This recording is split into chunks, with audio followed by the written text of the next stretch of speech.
नेहमीपेक्षा थोडेसे हटके असे हे गव्हाच्या पिठाचे गुलाबजामुन मी इथे बनवलेले आहेत. तुम्हाला नक्की आवडतील, त्यामुळे शेवटपर्यंत व्हिडिओ नक्की बघा आणि काहीतरी विशेष कार्यक्रमासाठी तुम्ही हे गोडाचा पदार्थ नक्कीच बनवू शकता.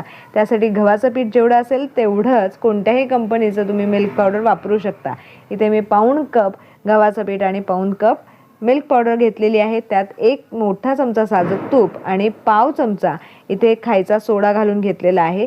तो छान मिक्स करून घेऊयात आणि गुलाबजामसाठीचं प्रीमिक्स आपलं तयार झालेलं आहे.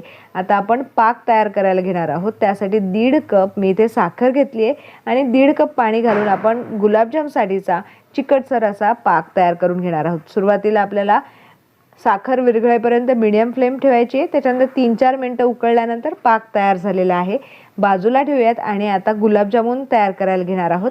आता ह्या पिठामध्ये आपल्याला काय घालायचं आहे, दूध घालून छान मळून घ्यायचं आहे. दुधाच्या ऐवजी तुम्ही पाणीसुद्धा घालू शकता, काहीच हरकत नाही आहे. छान गोळा तयार करून घेऊयात.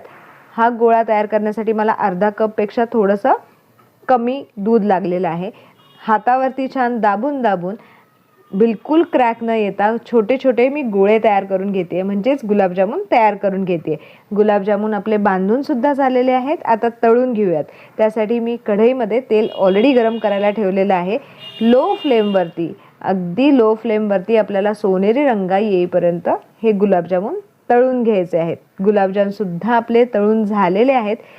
कोमटसर पाकामध्ये आपण हे गुलाबजामुन लगेचच घालून घेणार आहोत.